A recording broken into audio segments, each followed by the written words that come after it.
وبرکاتہ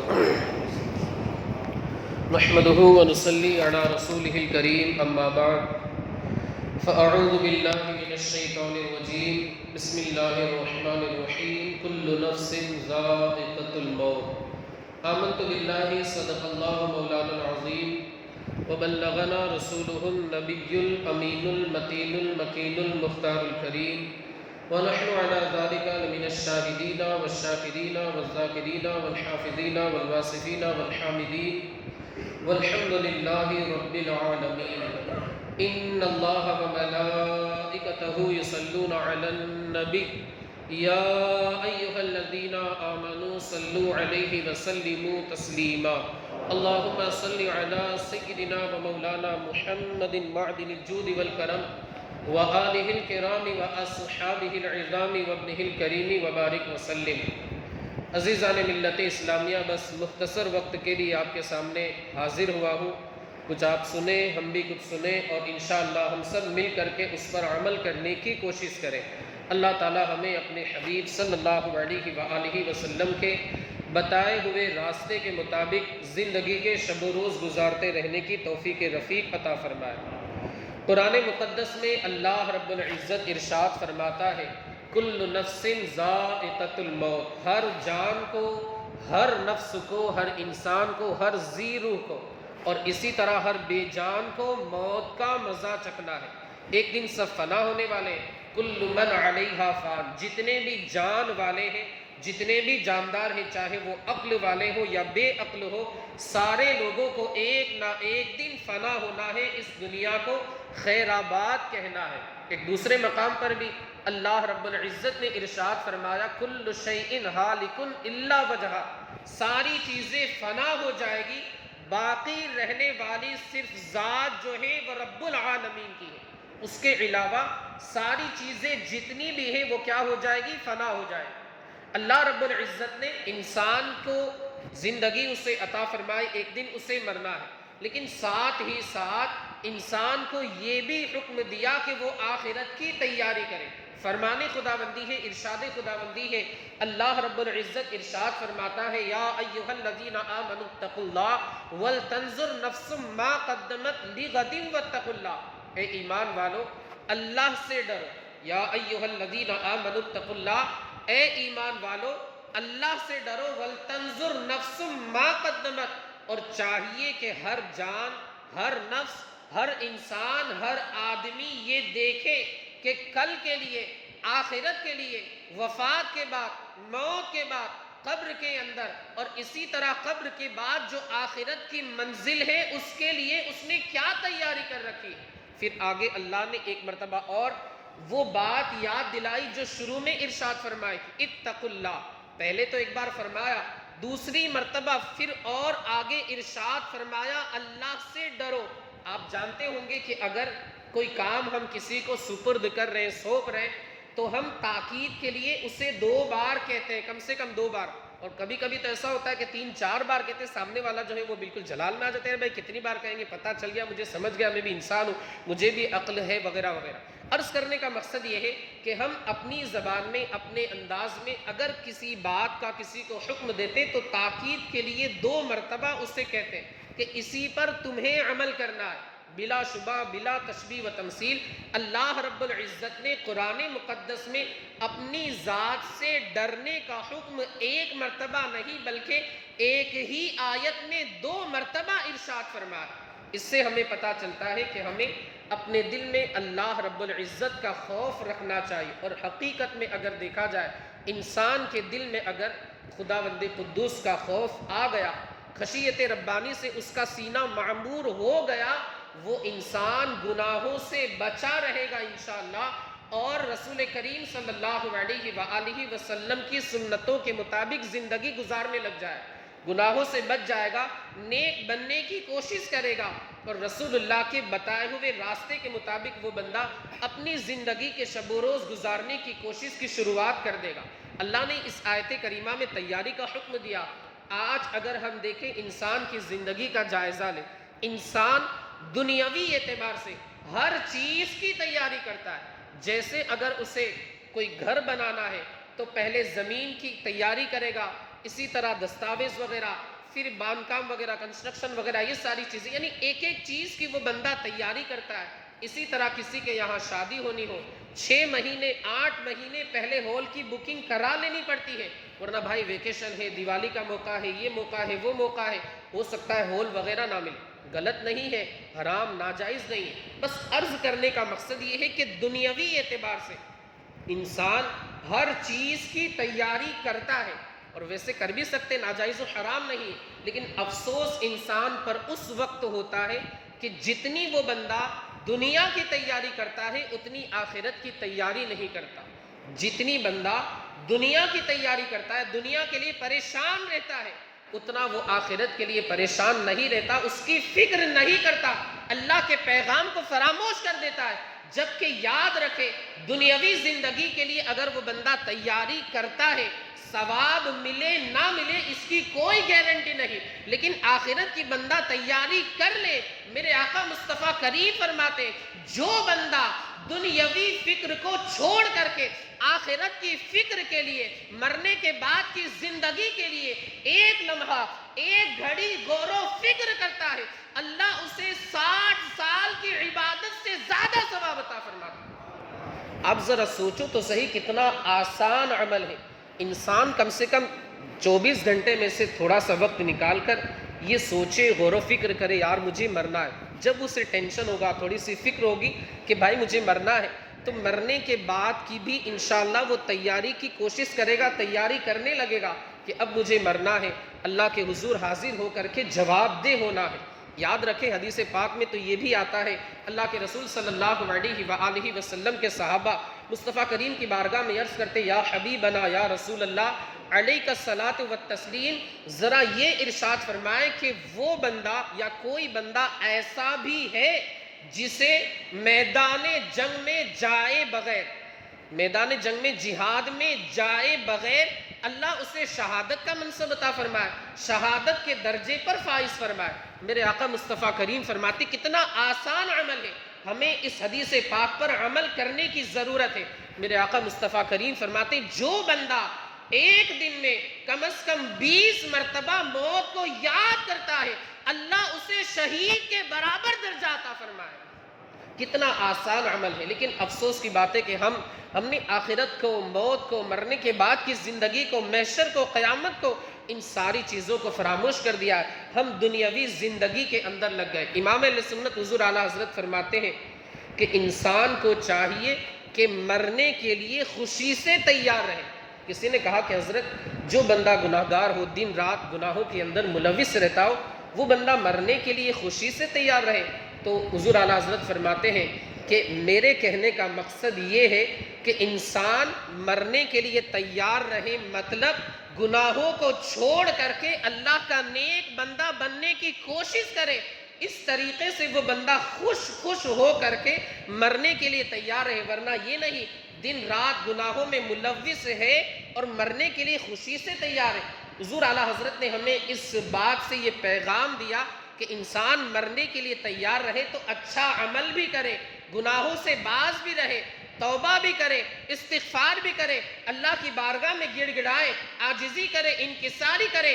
اللہ کی رحمت سے امید ہے اللہ اسے توبہ کی توفیق عطا فرما دے گا اور وہ بندہ اللہ کا نیک بندہ بن جائے۔ یہ حضور اعلیٰ حضرت نے ہمیں پیغام دیا۔ ہماری کیا حیثیت، ہماری کیا اوقات، ہمارے عمل کی کیا گارنٹی؟ ہم تو گناہ گار ہے، سیاہ کار ہے، گندے نکمے کمین مہنگے ہو کوڑی کے تین، کون ہمیں پالتا تم پہ کروڑوں درود۔ یہ ہمارا حال تو یہ نہیں، میرے اعمال بخشش کے قابل، گناہوں کا سر پر میرے ٹوکرا ہے، میں جاؤں گا کیسے دربار رب میں، جرائم سے آلودہ دامن میرا ہے۔ ہمارا حال تو یہ ہے، ہمیں تو بس رسول اللہ کی شفاعت کی امید ہے، کر کے تمہارے گناہ مانگے تمہاری پناہ، تم کہو دامن میں آ تم پہ کروڑوں درود۔ ہمارا تو یہ حال ہے، اور انشاءاللہ العزیز حشر میں تو ہمارا یہ حال ہوگا، رسول اللہ کی شفاعت کے بھروسے ہم رہیں گے، ورنہ ہمارے اعمال تو، ہمارا نام اعمال تو نیکیوں سے خالی ہے۔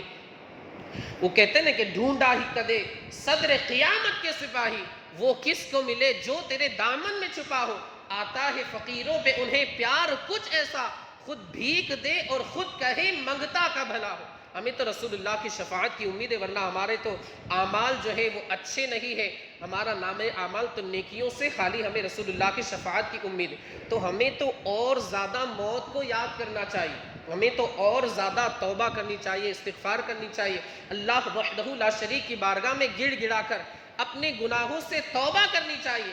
عمر فاروق اعظم نام آپ نے سنا ہوگا، ماشاءاللہ جانتے بھی ہیں، سنا کیا ہوگا، ان کی بارگاہ میں خراج عقیدت پیش بھی کرتے ہیں۔ وہ عمر جس کے عادہ پہ شیدا سقر، اس خدا دوست حضرت پہ لاکھوں سلام، فارق حق و باطل امام الہدا، تیغ مسلول شدت پہ لاکھوں سلام۔ یہ عمر فاروق اعظم، اللہ اکبر، آپ نے ایک انگوٹھی بنا رکھی تھی۔ عمر فاروق اعظم حضور کے دوسرے خلیفہ اور عشرہ مبشرہ میں سے ایک، ابو بکر فی الجنہ، عمر فی الجنہ، عثمان فی الجنہ، علی فی الجنہ، سعد فی الجنہ، سعید فی الجنہ، طلحہ فی الجنہ، زبیر فی الجنہ، عبد الرحمن بن عوف فی الجنہ۔ اس طرح 10 صحابہ کو رسول اللہ نے اس دنیا کے اندر جنت کی بشارت دے دی تھی۔ میرے امام فرماتے ہیں وہ 10 جن کو جنت کا نزلہ ملا، اس مبارک جماعت پہ لاکھوں سلام۔ یہ میرا امام اہل سنت نے خراج عقیدت پیش کیا۔ اتنا بڑا مرتبہ ہے کہ 40ویں نمبر پر اسلام لائے۔ اللہ رب العزت نے قرآن مقدس میں آیت کریمہ نازل فرما دی، عمر فاروق اعظم کی یہ شان۔ لیکن اس کے باوجود حال کیا تھا، آپ نے ایک انگوٹھی بنا رکھی تھی، اس انگوٹھی کو پہنتے تھے، اس انگوٹھی کے اوپر لکھا ہوا تھا کفا بالموت یا عمر واعظا۔ اس طریقے کے کل الفاظ تھے کہ اے عمر، نصیحت کے لیے صرف اور صرف موت ہی کافی ہے۔ مطلب انسان کو اگر کوئی نصیحت کرنے والا ملے نہ ملے، پھر بھی اگر اس سے یہ بات یاد رہے کہ مجھے مرنا ہے، تو یہی اس کے لیے سب سے بڑا واعظ ہے، سب سے بڑی نصیحت یہی اس کے لیے۔ آپ دیکھیں عمر فاروق اعظم، رسول اللہ نے خود جنت کی بشارت دی، مگر اس کے باوجود بھی اس انگوٹھی کو اپنی انگلی میں وہ پہن کر کے رکھتے تھے تاکہ موت جو ہے وہ ہمیشہ یاد رہے، اسے ہم فراموش نہ کریں۔ عثمان غنی کی بات کریں، مصطفیٰ کریم کے ایک مرتبہ نہیں بلکہ یکے بعد دیگرے 2 مرتبہ داماد بننے کا شرف حاصل ہوا۔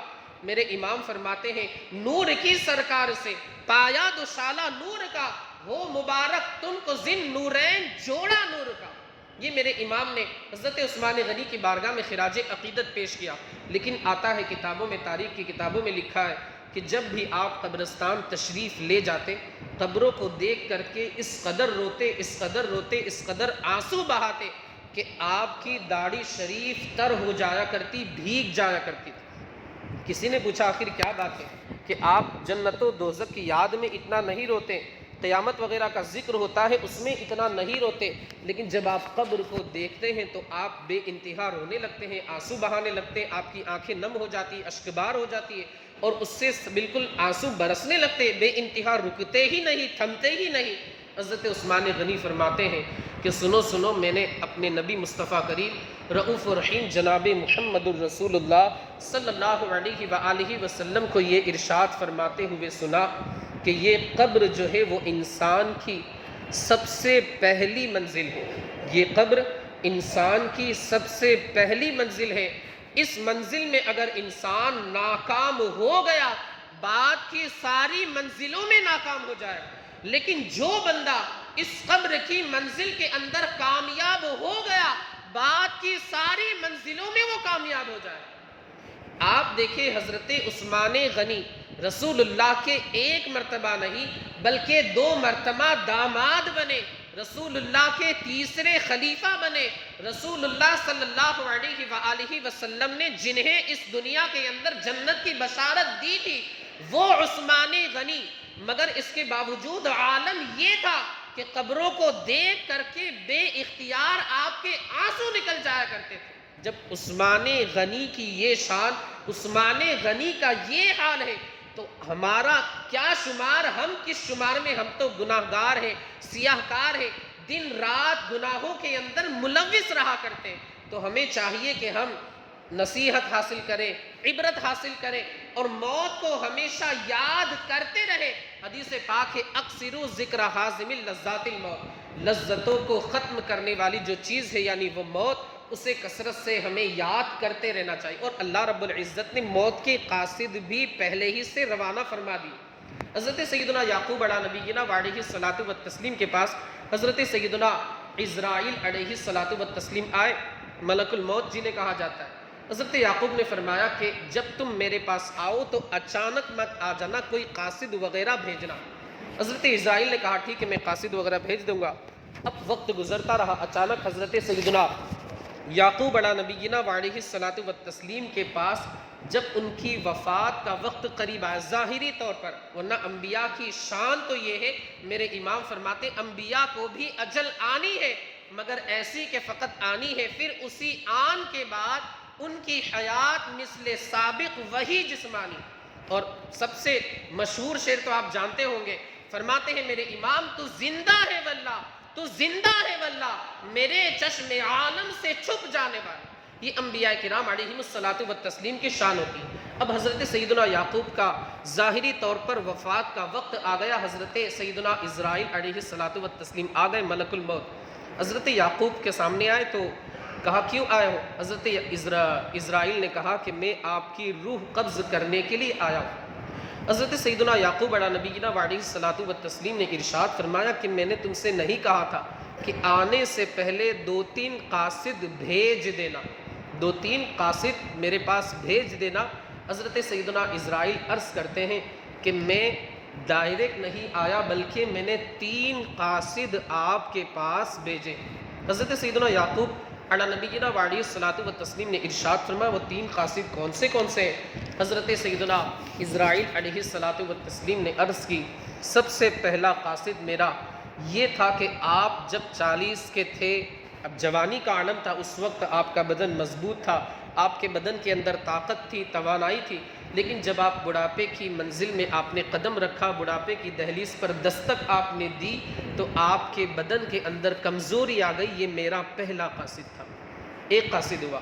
دوسرا میرا قاصد کہ آپ جب جوانی کے عالم میں تھے اس وقت آپ کے جو بال تھے وہ سیاہ تھے، کالے تھے، لیکن جب آپ بڑھاپے کی منزل میں آپ نے قدم رکھا تو آپ کے داڑھی کے بال بھی سفید ہو گئے اور آپ کے سر کے بال بھی سفید ہو گئے۔ یہ میرا دوسرا قاصد تھا۔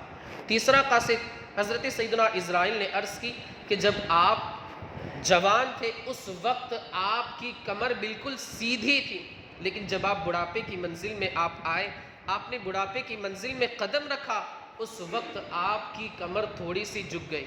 آپ حضرات دیکھتے ہوں گے جن کی عمر ہو جاتی وہ تھوڑا سا فطری طور پر ان کی کمر تھوڑی سی جھک جاتی۔ حضرت سیدنا اسرائیل علیہ السلام نے عرض کی کہ یہ میرے 3 قاصد ہیں، اور یہ میرے 3 قاصد اکثر لوگوں کے پاس موت سے پہلے پہنچ جاتے ہیں۔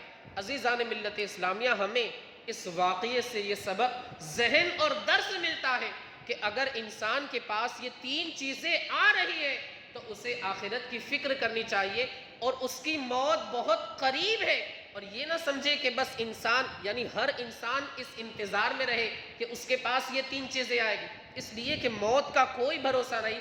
بچہ بھی انتقال کرتا ہے، جوان بھی انتقال کرتا ہے، بوڑھا بھی انتقال کرتا ہے، مرد بھی انتقال کرتا ہے، عورت بھی انتقال کرتی ہے، اور موت کا کوئی بھروسہ نہیں، کسی بھی عمر میں موت آ سکتی ہے۔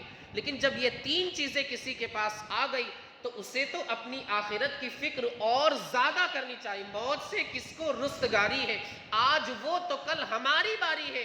جاگنا ہے جاگ لے افلاک کے سائے تلے، حشر تک سوتا رہے گا خاک کے سائے تلے۔ اور میرے امام فرماتے ہائے غافل وہ کیا جگہ ہے جہاں 5 جاتے ہیں 4 پھرتے ہیں۔